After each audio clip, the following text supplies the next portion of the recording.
삼성그룹이 경영진단을 받고 있거든요. 거기에 따라서 이제 굉장히 센 어떤 액션이 나올 가능성이 있다. 두 번째는 이재용 회장이 직접 중국을 방문했죠. 시진핑 주석을 접견을 했고요. BYD와 샤오미 회장을 직접 만나러 갔습니다. 근데 옛날 같으면 둘이 이재용 회장을 만나러 왔을 텐데 지금 상황이 좀 바뀌었다라는 좀 아쉬움은 있지만 또 한편으로는 그만큼 이재용 회장이 오너로서 본인의 어떤 절박감 이런 것도 좀 표현해주는 그런 측면에서 의미가 있어 보입니다. 삼성전자 주가가 5개월 만에 6만 원대를 회복한 배경이 무엇인가요? 제가 삼성전자에 대해서 안 좋은 얘기만 하다가 2월 들어와가지고 제가 이제 스탠스를 좀 바꿨었고요. 바꾸면서 얘기했던 거는 중국 얘기를 했었습니다. 이구환신 정책 때문에 처음으로 스마트폰까지 이제 보조금을 주다 보니까 스마트폰 교체 수요가 생각보다 빨리 일어나고 있다. 그래서 지금 이제 DDR5라든지 이런 쪽은 쇼티지 나고 있다. 그래서 레거시 가격이 올라가면서 레거시 쪽 회복되는 그림 나올 것 같습니다라는 말씀을 드렸고 그게 실제로 나타났고요. 이게 양회에서도 마찬가지로 이제 소비 진짜책을 추가로 발표를 했고요. 최근에도 보시면은 레거시 제품 가격은 계속 오르고 있습니다. 여기에 이제 웨스턴 디지털을 기점으로 해서 키옥시아하고 마이크론이 가격 인상을 지금 랜드 쪽에서 단행을 했고요. 하이닉스 삼성 역시 마찬가지로 가게 될 것 같고요. 그러면은 지금 이 가격 인상을 키옥시아하고 마이크론 같은 경우는 고종가와 관련된 거지만 그 이전에는 사실 고종가가 아니라 현물 가격 위주로 이제 반등을 했었던 건데 이제 고정 가격이 그래서 2분기, 3분기 되면서부터 오르기 시작할 것 같습니다. 이 얘기는 1분기가 그 레거시 제품 기준으로 봤을 땐 실적이 바닥일 가능성이 높다. 그리고 이제 3월 하순 들어오면서 갑자기 삼성전자가 강하게 올랐었어요. 3월 말을 기점으로 해가지고 공매도를 앞두고 상대적으로 주가 밸류가 편했었던 삼성전자 쪽으로 이제 롱 베팅이 좀 들어왔었던 것 같아요.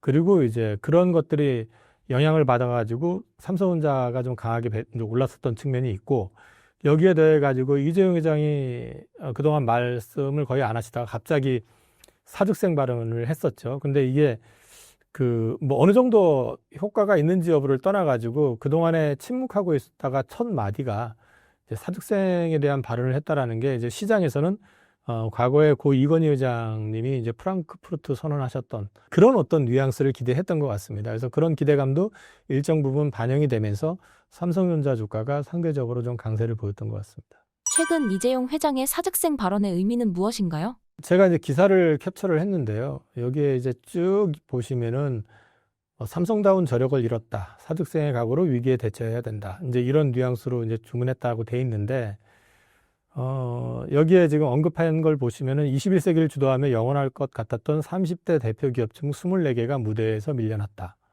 그만큼 절박하다라는 얘기고 삼성 역시도 사실은 주도했던 반도체 글로벌 리더였었는데 지금 리더 자리는 뺏겼잖아요. 어쨌든 이제 그런 부분들을 이제 코멘트 한 거라고 봐요. 그래서 이제 이 부분에 있어서 결국은 핵심은 뭐냐면 기술적 리더십을 상실한 거죠. 그래서 이제 첫째도 기술, 둘째도 기술, 셋째도 기술이다라고 이제 강조했다고 하니까 되게 원론적인 발언이죠. 원론적인 발언인데 오늘로서 첫 공식 발언이라는 점 이게 이제 포커싱이 된 건데 조금 아쉬운 거는 제가 그 이건희 회장님 프랑크푸르트 선언 하셨을 때 받았던 느낌은 충격이었거든요. 마누라와 자식만 빼고 다 바꾸라 이제 이렇게 아예 대놓고 말씀하셨었기 때문에 그만큼 삼성의 어떤 체질 개선 이거를 굉장히 세게 말씀하셨고 실제로 구미 공장에서 스마트폰을 500억 원어치를 불태워 버렸었단 말이에요. 불량품 없앤다고. 그런 거 대비해서는 그렇게 저는 강하다라는 느낌은 아니었었어요. 솔직히 좀 더 세게 좀 더 적극적인 어떤 그런 모습을 보여줬으면 어땠을까 하는 발언이라도 시장에 확 와닿게 그런 아쉬움이 좀 있는데 그렇지만 일단 이렇게 한 다음에 최근에 지금 보시면 그 삼성그룹이 전자가 좀 경영진단을 받고 있거든요. 여기서 이제 뭔가 결과물이 나오면 거기에 따라서 이제 굉장히 센 어떤 액션이 나올 가능성이 있다. 두 번째는 이재용 회장이 직접 중국을 방문했죠. 보아우 회담에 참석을 했고 시진핑 주석을 접견을 했고요. 그리고 BYD와 샤오미 회장을 직접 만나러 갔습니다. 근데 옛날 같으면 이재용 회장이 둘을 만나러 가는 게 아니라 둘이 이재용 회장을 만나러 왔을 텐데 지금 상황이 좀 바뀌었다라는 좀 아쉬움은 있지만 또 한편으로는 그만큼 이재용 회장이 발로 뛰고 있는 거 본인 오너로서 본인의 어떤 절박감 이런 것도 좀 표현해주는 그 모습이 아니냐. 그런 측면에서 의미가 있어 보입니다. 그리고 동시에 여기서부터 이제 향후에 보셔야 되는 거는 경영진단이 나올 것이고 어떤 방향이 결정이 났었을 때 이때는 이제 이재용 회장을 바라보게 될 것이고 그러면은 오너로서 그룹 장악력이 어느 정도 되는지를 테스트하는 무대가 될 가능성도 있다. 그래서 그 부분은 지금 당장의 내용보다는 앞으로 나올 걸 더 지켜보셔야 될 것 같습니다. 최근 이재용 회장의 중국 관련 적극적 행보가 의미하는 바가 무엇인가요? 우선 그 현대차 정의선 회장은 미국을 가서 백악관 앞에서 기자회견을 했잖아요. 우리가 210억 달러를 투자하겠습니다. 막 이러면서. 근데 이재용 회장은 중국을 갔습니다. 그 차이가 뭐였겠냐 이제 먼저 보시면 미국을 가가지고는 현재 삼성이 할 수 있는 게 별로 없어요. 자, 파운드리 사업 같은 경우도 빅7, M7이라고 하는 쪽이 전부 TSMC하고 거래하고 있죠. 그리고 미국 가가지고 지금 뭐 레거시 디램을 파는 그런 상황도 아닌 거고. 그러면 현실적으로 봤을 때 지금 삼성에서 주력을 해야 되는 시장은 중국입니다. 그리고 만난 사람이 아까 샤오미하고 BYD였잖아요. 전기차. 그래서 아마도 사업적 협력 파트너 구축을 하기 위해서 방문을 했었던 것 같고 아마 차량용 반도체 쪽으로 해가지고 포커싱을 하고 또는 거기에 전장 사업 관련된 사업 부분이 많거든요. 반도체뿐만 아니라 디스플레이도 전장에 들어가죠. 여기에 더해가지고 배터리도 만들죠. 또 스피커, 하만, 그죠? 그렇기 때문에 이제 자동차 업체 쪽으로 포커싱을 해가지고 집중적으로 이제 공략을 들어간 거 아니냐 싶고요. 저는 이게 가장 실리 있게 잘 한 거라고 저는 생각을 합니다. 개인적으로는. 아마도 이재용 회장 입장에서는 지금 이재용 회장이 HBM을 독촉할 위치는 아니잖아요. 그쪽은 전담하시는 분이 따로 계시고, 그 다음에 그쪽에서 해결을 해줘야 되는 부분이기 때문에, 오너로서 지금은 현재 자동차, 차량 쪽에 관련되어 있는 비즈니스 쪽에 뭔가를 얻기 위해서 더 이제 적극적으로 행보를 보이고 있는 거 아니냐. 그런 측면에서는 굉장히 의미 있었다라고 말씀드릴 수 있을 것 같아요. HBM4 시장에서는 삼성전자의 활약을 기대할 수 있을까요? 삼성전자는 HBM4를 얘기하기 전에 이게 3 쪽 콜 테스트 통과가 먼저 돼야 돼요. 오늘도 기사가 나왔던데, 일단 은근히 지금 얘기하는 건 한 6월 정도를 기대하고 있는 것 같습니다. 그리고 최근에 뭐 감사를 받았고 감사에서도 긍정적인 평가를 받았다 이런 얘기들이 지금 나오고 있는데 이게 지금 3 버전으로 했을 때 8단은 이미 하이닉스하고 마이크론은 납품이 시작이 된 상태잖아요. 완판이 돼 있는 상태예요, 사실은. 근데 삼성은 이제 지금 테스트를 받고 있는 입장이기 때문에 HBM4를 얘기하기는 너무 일러요. 아직은 먼 얘기고 지금은 3를 일단은 해야 되는 거고 심지어 지금 하이닉스 같은 경우는 12단 샘플도 지금 제공을 했어요. 그렇기 때문에 지금 너무 그 4를 얘기하는 거는 좀 섣부른 것 같은데 최근에 이제 삼성전자 같은 경우는 작년 말에 일단 반도체 설계를 바꿔버린다. 그래서 1A 버전으로 있던 걸 1C 버전으로 해가지고 만들고 그거를 HBM4에 적용을 하겠다. 그래서 기왕에 3에서는 3나 3E에서 늦어진 걸 4에서는 우리가 일거에 만에 하겠다라고 얘기를 하고 있는 건데 이 부분 관련해 가지고도 이미 하이닉스 같은 경우는 4와 관련된 이제 샘플이나 이런 것들이 지금 제공이 되고 있는 상태로 알고 있거든요. 그렇기 때문에 삼성은 어쨌든 최대한 따라붙어야 되는 입장인 거지 삼성이 지금 당장에 이것 때문에 이쪽 시장을 다시 주도하고 리더십을 회복할 수 있다라고 얘기하기는 조금 섣불른 것 같고요. 그럼에도 불구하고 어쨌든 지금은 그래도 작년 대비해 가지고는 긍정적인 얘기들이 간혹 들리는 것 같아요. 좀 진심으로 이 부분에 있어 가지고 좀 대응을 하려고 하는 것 같다. 그리고 그런 맥락에서 봤을 때는 이전보다는 그래도 조금 기대해 볼 만하지 않나 싶습니다. 올해 국내 반도체 업황은 어떻게 전망하시나요? 레거시는 2분기부터 회복할 것 같아요. 그래서 이제 실제로 이제 실적도 2분기부터는 반도체 실적이 더 좋아지는 분위기가 나올 것 같고요. AI PC로 이제 교체 수요 아까도 잠깐 말씀을 드렸는데 이거는 결국 PC 가격이 얼마만큼 떨어져 주느냐.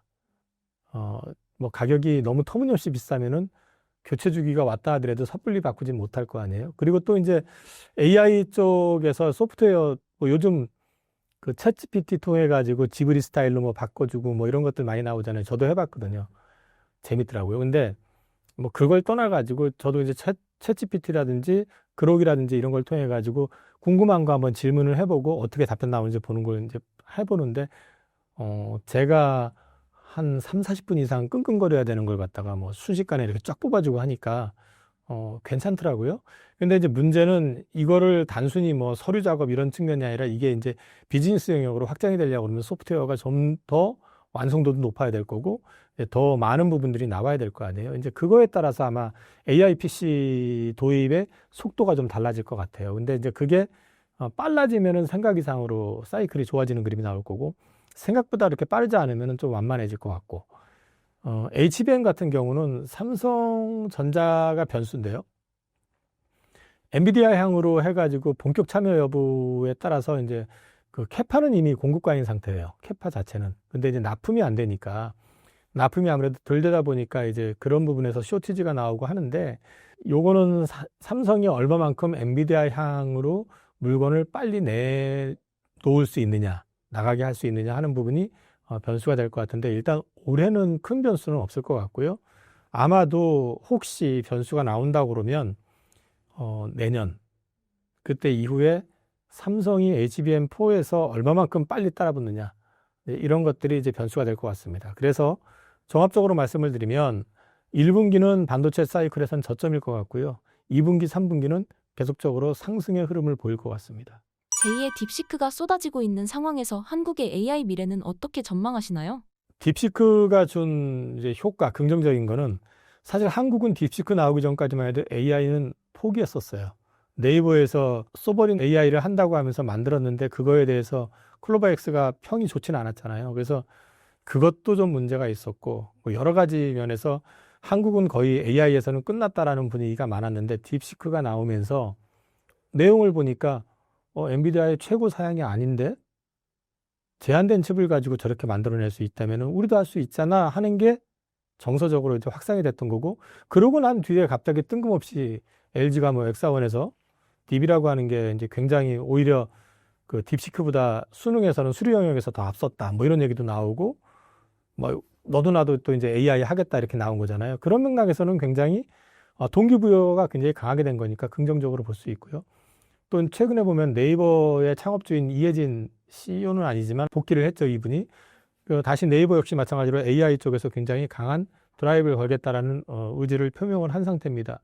그래서 이제 최근에 나온 기사를 보면은 그 영상 읽고 추론하는 AI를 네이버도 지금 개발을 해서 챗GPT와 4V하고 맞먹는 어떤 수준의 제품을 지금 개발을 했다라고 얘기를 하지만 아직까지는 뭐 우리가 앞선다 이렇게 얘기할 수는 없고요. 그 다음에 중국은 딥시크 말고 마누스라고 하는 것도 나왔거든요. 마누스 안 보셨죠? 근데 저는 마누스 한번 해봤거든요.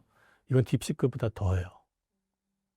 이거는 그래서 이제 제가 드리고 싶은 얘기는 우리한테도 이 가능성은 분명히 줬다. 그리고 가능성을 줬기 때문에 우리나라 기업체들 뿐만 아니라 정부 역시 마찬가지로 이 부분에 있어 가지고는 적극적인 투자를 진행할 걸로 저는 기대하고 있고 그러면 우리나라 자체 AI도 소버린화되는 거를 그렇게 멀지 않은 시간에서 가져갈 수 있지 않을까. 네이버하고 카카오가 우리 포탈을 우리가 갖고 있다라는 게 사실은 우리가 느끼지 못해서 그렇지 굉장한 힘이거든요. 그런 맥락에서 봤을 때 AI 역시 마찬가지로 우리 주권을 가져야 된다는 측면에서 봤을 때는 앞으로도 계속해가지고 지켜봐야 될 거고 응원해줘야 될 것 같습니다.